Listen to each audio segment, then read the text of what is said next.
Hello, how are you doing? All right. So I am fresh back from Miami, where I was at the life coach schools, work hard, play hard. And one of the things that I was reflecting on were some of the decisions that I have made in my life and how I made those decisions so that I could fuel my future self, the future version of me. And it really took me changing how I thought about decision making so that I could make changes in my life. One of the big questions that I always hear from people is, how do I know if I've made the right decision? The right decision, as if there is a right decision and a wrong decision, which makes sense because we have been trained to think that we're either going to get an A or a B. We're either going to succeed or we're going to fail. And if we succeed, it means we've done everything perfectly. And if we fail, it means we've done something wrong, which brings up either we feel pride because we're successful, which no one I've ever talked to feels successful, quote unquote, enough, or we get the B and we're a failure and we feel shame. And so much of that is unnecessary suffering that we create for ourselves because we have been trained to believe there is a right decision. So, what I want to walk you through in this episode is what it means to make decisions, how I think about making decisions, how my clients learn how to make decisions so that they can improve their quality of life, increase their practice, like the money that they're bringing into their practice, like really start appreciating and feeling successful in their practice because they are thinking about decisions differently and they're making decisions differently. So the very first thing that I want to cover here is why it's so important to make decisions. Sometimes I'll have lawyers who tell me that they're bad at making decisions, that they're overthinkers. They overthink everything. And what happens is when we don't make decisions, we are draining our energy, right? We're this battery that constantly has a thought in the background about an unmade decision, and the battery keeps getting lower and lower and lower. These unmade decisions nag at us. And the words that we use to describe our decision making are incredibly important. So if you're telling yourself you're a poor decision maker or you don't make decisions quickly, you're never going to learn this skill. And it is a learnable skill. It's something I learned. It's something my clients learned. So I'm 100% certain that you are going to be able to learn this if this is an area where you struggle with. And even if you're not someone who struggles with decisions, you consider yourself decisive, this is a really important episode because you're going to understand what your decision drivers are. Okay. Those decision drivers are going to tell you whether or not your decisions are being informed in a way that are going to be helpful or unhelpful. So if you're not making decisions, you likely feel stuck. The decisions that you make when you start making them are going to help you move forward. Let's talk about decision drivers.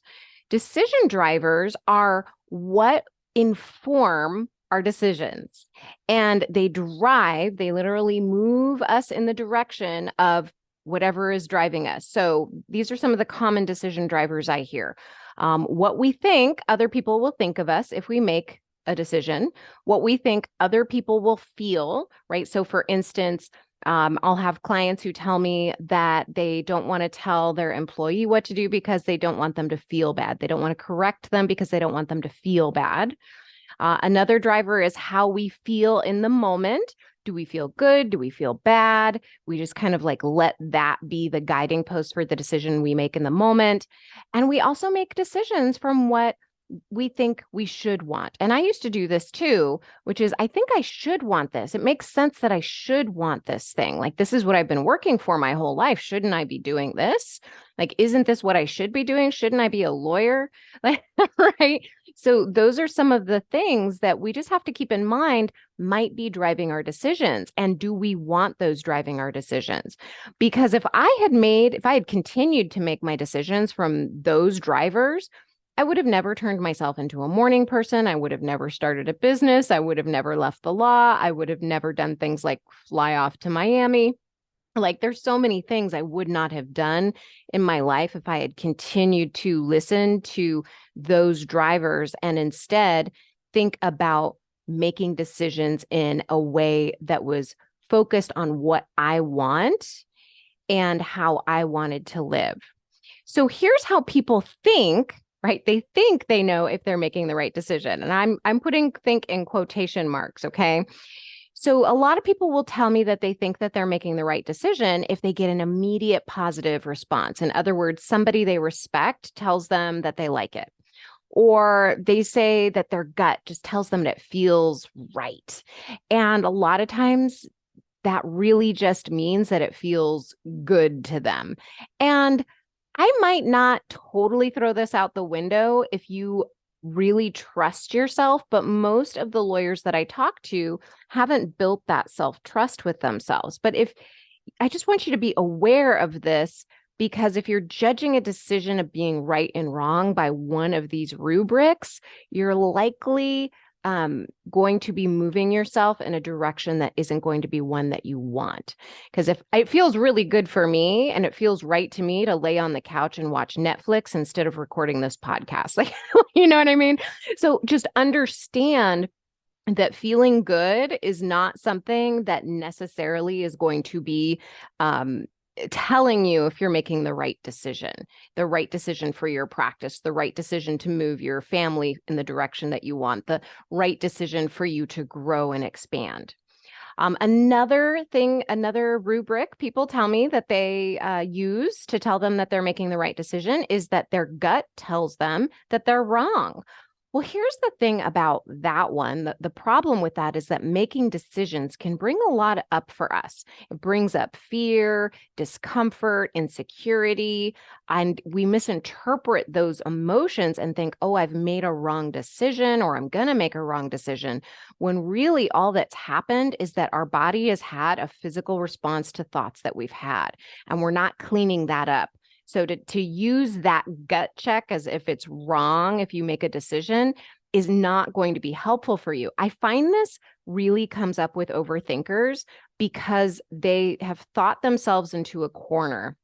So in the last episode, I talked about thinking versus worrying, and they're really worrying. They believe that they are thinking and that they're thinking strategically, but what's really happened is that they have worried themselves into a corner, and they don't understand that the next step is to work on their mindset around it. So when I first started my business, I had a business, 6 years ago, 8 years ago, I was so fearful of getting on camera. And if I had let that gut check been like, oh, I don't feel good being on camera, therefore I shouldn't be on camera, I never would have learned the skill to feel confident in front of a camera, right? So if you're watching this on YouTube right now, you see I'm doing way better than like if you had seen me 8 years ago on video, right? So just understand that if we're using a gut check to tell us that a decision might be wrong, that is not going to help us grow. It's not going to help us expand. And in a little bit, I'm going to share with you a way that I like to think about decisions that can help move you forward on this. And then another way that people tell me that they like to measure whether or not their decision is right or wrong is by making a pro-con list to see which outweighs the other. And this simply is not going to cut it either, because if you write out a pro-con list and you're using poor decision drivers like the ones I described earlier, you can have a ton in the con list that never is going to help you make the decision that's best for you and your higher self. Okay. And I just want to point out that when we have drivers like letting other people be the measure of what's right for us, what they think, and letting that inform what's right for us, we are never going to make decisions that truly are for us, that are going to help us grow, that are going to help us expand. So this is how I like to think about decisions. I like to think about them in three different areas. So one is thinking about my future self.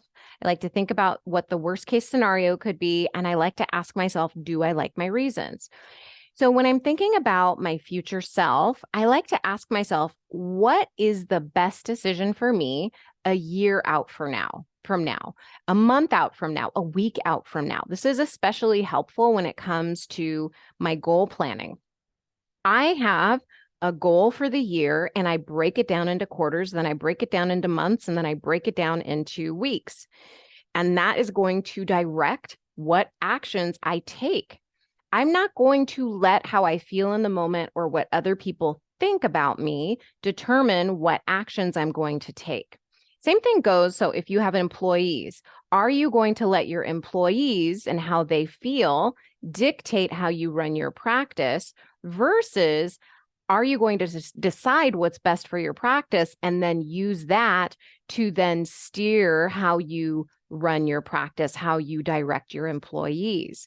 This is really important because if you're letting your employees run the show, you're never going to create the law practice that you want. And when you use this skill of asking, what would my future self want for my business? What would I want from a year from now? If I'm thinking about what it is I want to create for my business, I need to ask myself, well, what actions would I need to take and when will I need to do them? And know that when I look at my calendar, I am never going to want to do them. It's never going to feel right. It's never going to right. It's going to feel uncomfortable. Maybe I'll feel scared. And I have to just sit there and do it anyway. And the choices that I give myself need to be stare at the wall or do my work. And that's how I move myself forward to create what I want in my business and not go by what feels right or what other people think or what I think other people might feel if I create something and put it out into the world. Because if I'm making decisions about what I think other people are going to think, I'm probably never going to put anything out into the world. But if I'm looking at what do I want for myself and my future self, then I create and I put things out into the world. Another thing that I like to ask myself is, what is the worst case scenario? And when I was building my business, on top of my law practice and considering leaving, I had to really think about this because I did have a lot of fears. What would people think? What if I failed? What is my worst case scenario here? Well, the worst case scenario was that I would need to go back to the office and people would think I'm a failure. And I didn't want what I thought other people would think to make my decisions for me. I could handle people having thoughts about me, but I would be doing what I wanted regardless. Same thing happens when I talk to my clients about creating boundaries with their clients. So the worst case scenario is what? That their clients will fire them. Okay. Or the worst case scenario is that they are going to feel horrible, meaning the attorney is going to feel horrible, and then their clients are going to have thoughts about you. But you would work the hours and that you want. You wouldn't be taking work home with you. You wouldn't have people calling you on the weekends, and you would set expectations up with clients in advance the next time. So keep in mind, asking yourself this question, what is the worst case scenario, can really put your decisions in perspective, and you can decide from a place of understanding the repercussions, and then ask yourself this question, do I like my reasons? Do I like my reasons for this decision that I want to make?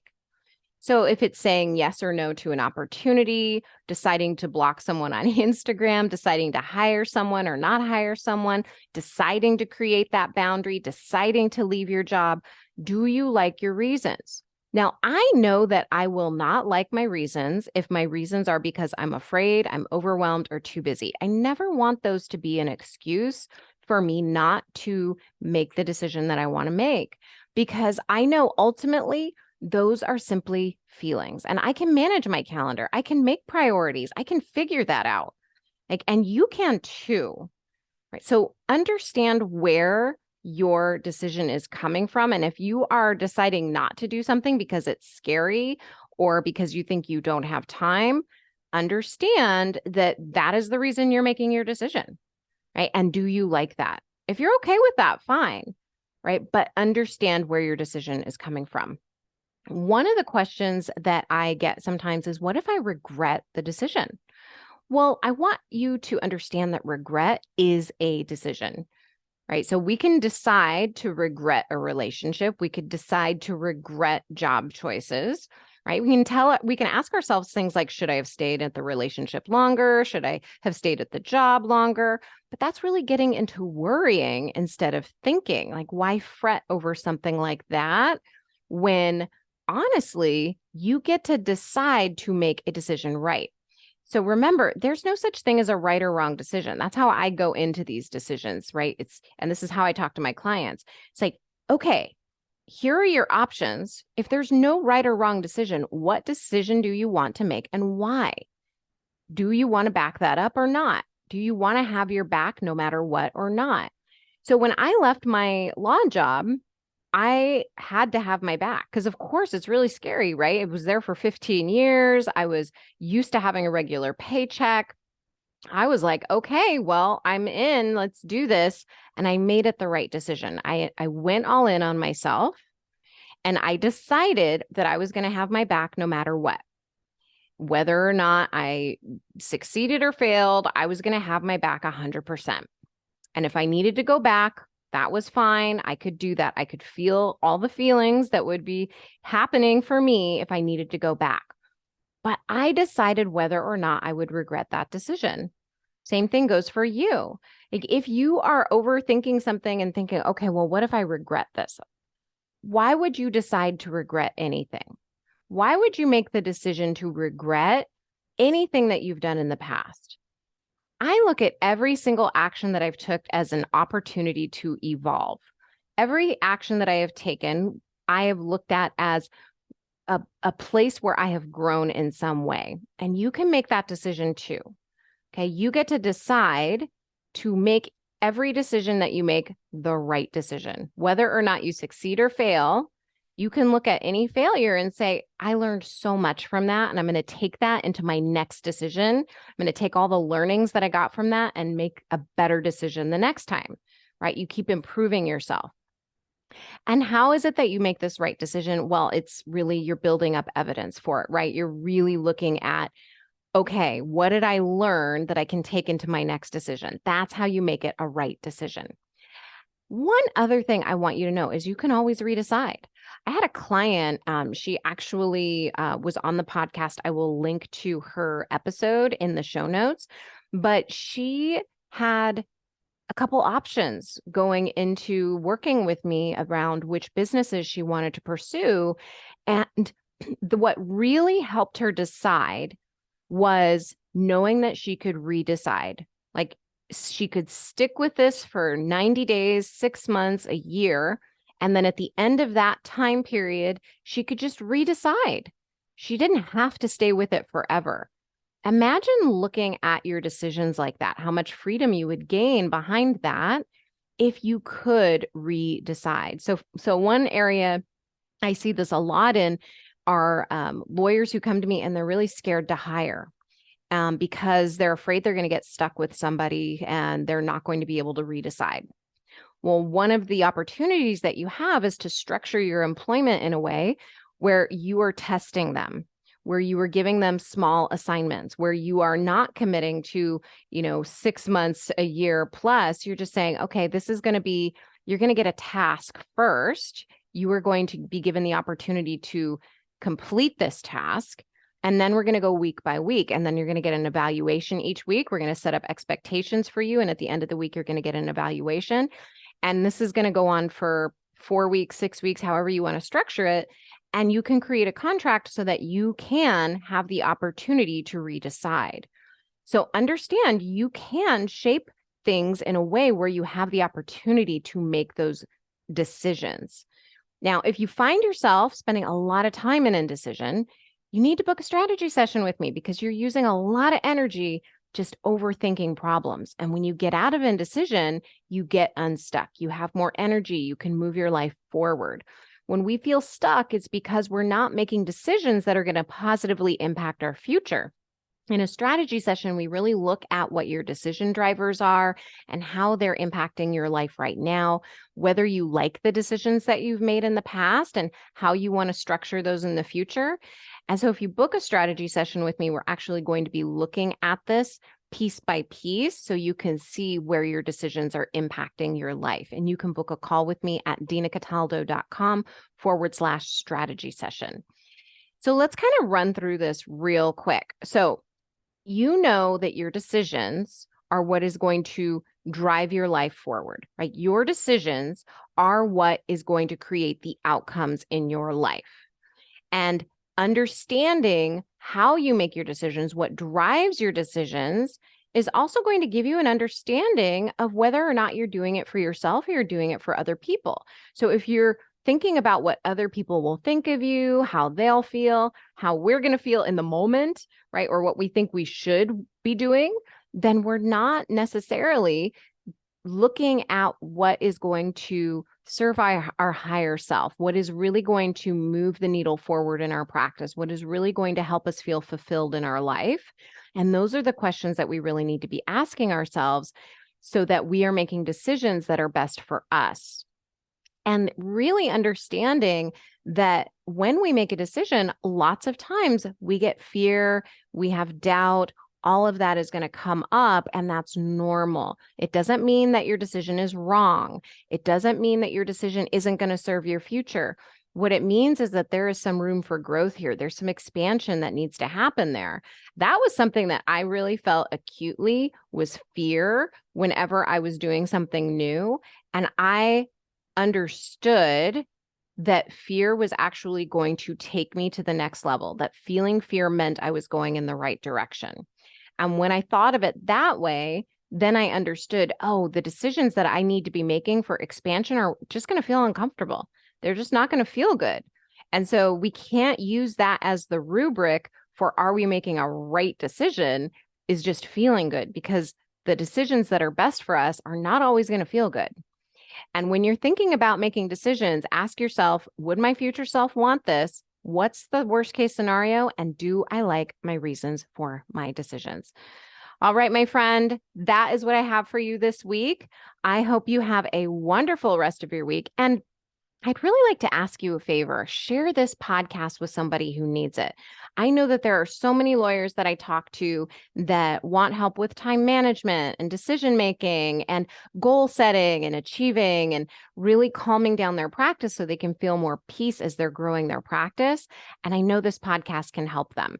So if you know a lawyer who needs this in their life, please share this with them, text them, tag me on Instagram, tag your friends on Instagram, and let them know about this podcast.